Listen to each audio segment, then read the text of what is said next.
This map shouldn't exist. Leaked in 1947, it reveals a Tokyo tunnel network never officially acknowledged. Beneath these streets, beneath this asphalt, something lies hidden. And if you listen closely, the ground itself seems to vibrate. A concrete corridor, flickering fluorescent lights. Someone filmed this in secret. The darkness at the end swallows everything. The Emperor's tunnels, classified. The official version is simple. Wartime shelters built during the Allied bombings. Imperial soldiers, construction crews. The official record says this was for the people, but the Imperial officer overseeing the work tells a different story. Why are they still sealed 80 years later? A steel door, no handle, no registration number, no markings of any kind. GHQ documents from 1947, entire lines blacked out in ink. Someone did not want this to be read. Someone still does not. This man worked in Tokyo's underground infrastructure for 12 years. He asked us not to reveal his identity. What he saw changed everything. On a wall that should never have been built during wartime, he found the Imperial Chrysanthemum seal carved deep into the concrete. Then silence. A long pause follows. His hands tighten visibly. Some things cannot be unseen or forgotten. Kyoto holds more than history. Beneath its imperial temple grounds, there are underground chambers that the official record has never mentioned. The researcher spreads a map across a stone table. Her fingers trace specific points. These chambers were built before the surrender, not after. Low arched ceilings, imperial motifs carved in stone, a lantern casting shadows, silence broken only by dripping water. The Allies knew these tunnels existed and used them. A declassified GHQ document states, underground facilities in continuous use.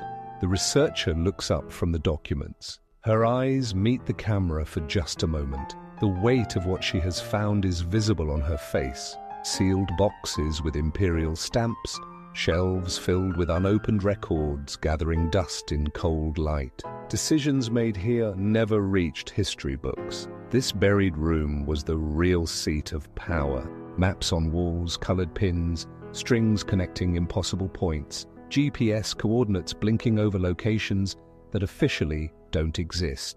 The imperial officer stands at the table in formal uniform and white gloves, studying the maps with a severe expression. A vintage telephone, off the hook, the receiver hanging.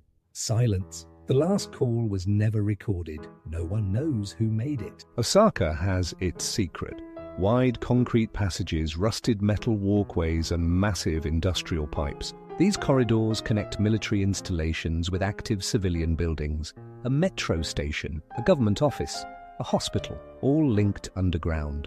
A massive vault door at the corridor's end. Industrial bolts frame it, corroded by decades of silence. Looking up from below, a rusted metal walkway high above, emergency lights flickering, deliberate abandonment. 3 GPS coordinates, 3 points beneath the earth. No construction records, no official explanation. They simply should not be there. And the surveillance cameras at those coordinates are still transmitting a signal. A camera from the 1950s, the red LED is still blinking. Tokyo, Kyoto, Osaka, 3 cities, 1 network, 1 silence. GPS-tagged corridors. Someone knows what is down there. The narrator's silhouette stands at the corridor's end, faceless, watching, waiting. 14 access requests, 14 denied stamps, 14 years of investigation. The camera zooms over the seals. 14 requests, 14 excuses, each more implausible. The researcher's eyes scan documents with cold determination. Information currently unavailable. Requested documents not located. This matter involves national security concerns. A subjective shot. The camera stares into an old surveillance camera's lens. A red LED blinks. Someone watches. Tokyo at night blazes with light. Millions of lives above secrets. The camera descends toward asphalt. But below, something remains standing. Sealed. Waiting.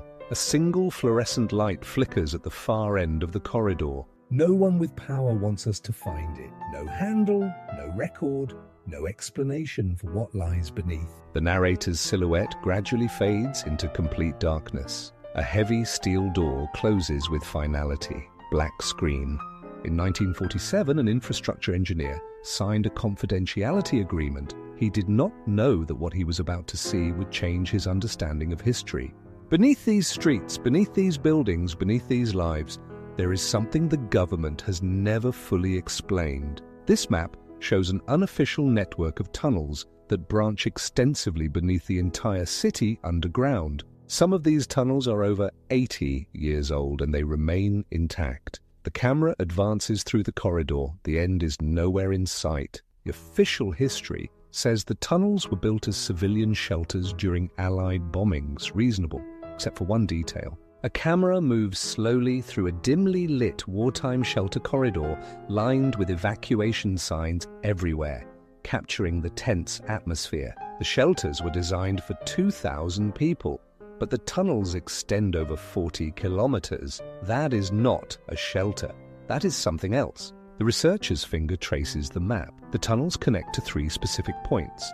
3 points that appear in no official record. The researcher's hand points to a specific section of the map, a section that has been deliberately erased from all public versions. The camera zooms in on the erased section. Beneath the erasure, faint lines are still visible. The tunnels continue.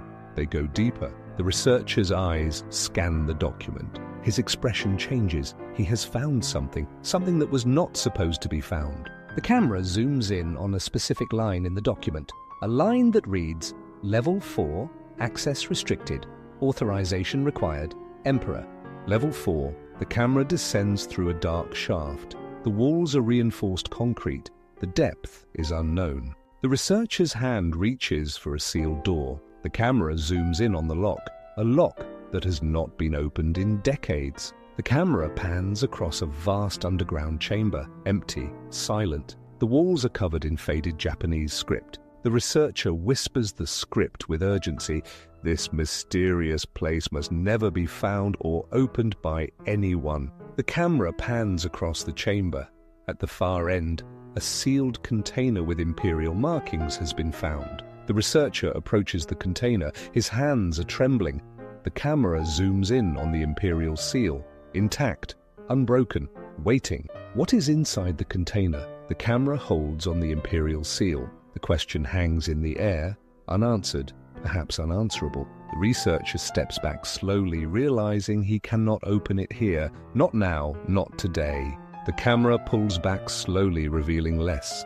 The seal remains unbroken. The secret remains safely hidden. Above us, the city continues. Trains run on schedule. People go about their lives. None of them know what lies beneath their feet. The camera rises through the tunnel, back toward the surface, back toward the light, back toward the world that does not know. The camera slowly emerges into Tokyo's neon-soaked night. The sprawling city blazes with electric light. The red LED blinks steadily.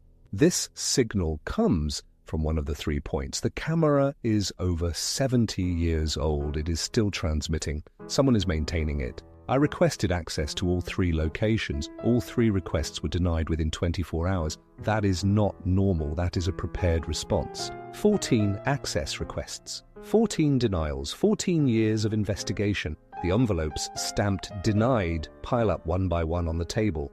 Question: what's beneath the Imperial Palace tunnels? Answer: information unavailable. Each excuse more absurd than the last. When I stopped working there, they told me the confidentiality agreement would cover me for life. They did not explain exactly what that meant. We do not know what is behind those doors, but we know that someone does, and that someone has decided we must never find out. Tokyo, Kyoto, Osaka, 3 cities. One unanswered question. The city glows above, but below something remains standing. The Japanese government has not responded to any request for comment. The tunnels remain sealed. The cameras remain active. 12 years of investigation, hundreds of hours in archives. Then, in an unopened box after 40 years, a document that should not exist. Imperial underground facilities. Post-surrender use. Classification, level Omega. Level Omega, a classification that exists in no official manual. Camera zooms in on the words until they fill the entire frame. She slowly lowers the document, gazes directly at the camera. This document shouldn't exist. I shouldn't have it. During our visit, we heard something, a deep mechanical hum. The sound grows louder. It shouldn't be there. Something on the other side of this door is running right now. As we film this, the metal vibrates under a hand placed flat against it. That sound, I know it. I heard it every single day. I never knew what produced it. The engineer's profile remains in shadow as he speaks. This hall has capacity for 200 people. It was built for something, but no one knows what. The scale of it is staggering. The altar's inscriptions predate World War II. Someone used this space before the tunnels were built. The tunnels are modern, sleek structures, but what lies inside them is profoundly ancient. The researcher stands solemnly by the altar. In Osaka, the infrastructure is different, more industrial, more functional, as if it was designed to produce something. The camera moves through the corridor. These control panels are still receiving electricity. Someone is paying that bill. Some of the indicator lights are green. They have been green for decades. This is an active installation that is carefully maintained by someone who prefers to remain anonymous. The question is not what is in these tunnels. The question is why someone with this much power needs to keep them secret. 3 cities, 3 secrets, 1 truth hidden. Surveillance cameras blink simultaneously in all corridors. We are still investigating. We will keep asking until someone answers. If you have information about these facilities, we want to hear from you. It all begins here, with this map, with these lines drawn by hand by someone who knew exactly what they were drawing. The first day I went down, my supervisor told me 3 things. Do not ask, do not photograph, do not speak. I thought that was normal for government projects. I accidentally entered a restricted section with modern 1990s equipment, not 1940s gear. They removed me immediately. The original plan was ambitious, a network connecting the centers of power of Imperial Japan. The camera frames the officer from across the length of the room. When the surrender came, some documents were destroyed, but not all. The flames illuminate his face as papers burn. When the Allies found the tunnels, they did not destroy them. They did not close them. They classified them. Level Omega. 2 governments, 1 agreement. The secret would be shared. And shared means silence, 1 handshake. This clock stopped August 15th, 1945, the day of surrender. No one has wound it since. This room is a message. Everything in it was left intentionally. The stopped clock, the scattered documents.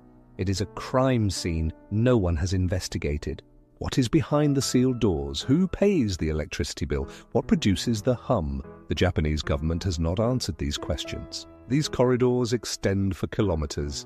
No one has reached the end, at least none who spoke. The camera moves forward. I will keep investigating. I will keep requesting access. And if they keep denying me, I will keep reporting why. Because that is also part of the story. I hope someone eventually finds the answers I've searched for. I'm too old to keep looking much longer. The chair remains. While we filmed this documentary, someone watched us intently from below. The red LED keeps blinking.